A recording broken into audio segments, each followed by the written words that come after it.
एक बार एक सियार वन में टहल रहा था। उसे एक नन्हा सा शावक दिखा। उसने सोचा कि आज भोजन में इसे ही ग्रहण करूंगा। उसने आसपास देखा, कोई देख तो नहीं रहा। कोई नहीं था और उसने उस शावक पे आक्रमण किया, जो एक घोर अपराध है। वन के नियम अनुसार आप कभी शावक पर आक्रमण नहीं कर सकते।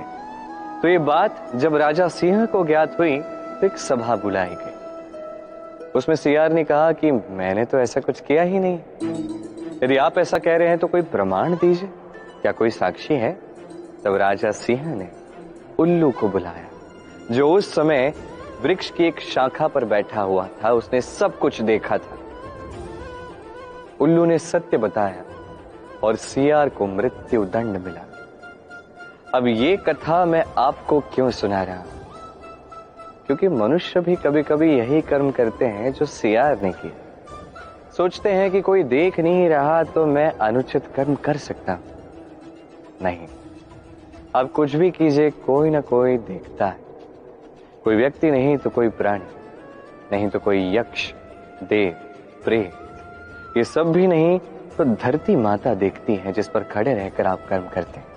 नहीं, इसलिए एक बात सदैव स्मरण रखिए, कौन देख रहा है और कौन नहीं, इसके विषय में सोचना छोड़ दीजिए। सरल सी बात है। आप उचित कर्म करेंगे, आपको उचित फल मिलेगा। आप अनुचित कर्म करेंगे, आपको अनुचित फल ही मिलेगा। हास्य अर्थात हंसी जीवन में कितनी महत्वपूर्ण होती है। हम सदा हंसना चाहते हैं। हम सदा औरों के मुख पर यह हास्य देखना चाहते हैं। किंतु हास्य, इसके प्रकार अनेक होते हैं और इस हास्य का आधार क्या है, यह भी बहुत महत्व रखता है।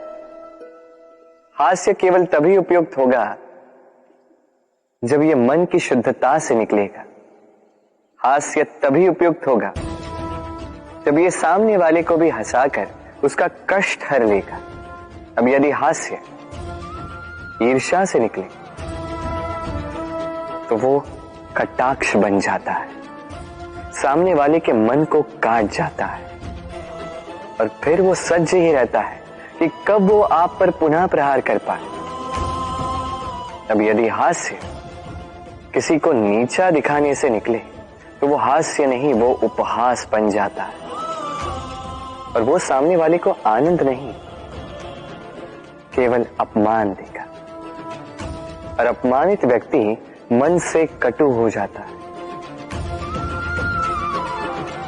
तो ध्यान रखिए कि ये हास्य हास्य ही रहे, कहीं उपहास या कटाक्ष न बन जाए। इस सुई को देख रहे हैं आप? ये शुद्ध लोहे से बनी है। ये वस्त्र सिलने में काम आती है, शल्य क्रिया में काम आती है। किंतु क्या कभी आपने सोचा है कि ये सुई बनती कैसे है? लोहे के एक बड़े से खंड को पीट पीट कर, खींच खींच कर उसे पतला किया जाता है, तब जाके मिलती है हमें ये सुई। सोचिए, यदि लोहे के खंड पर लगातार प्रहार करने से एक लोहे का खंड सुई में परिवर्तित हो सकता है,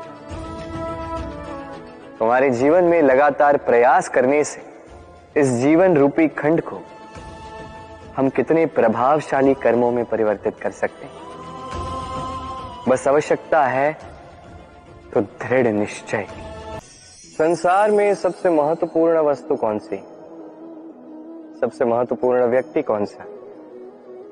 सबसे महत्वपूर्ण अस्त्र कौन सा? आपके लिए सबसे महत्वपूर्ण वो समय कौन सा?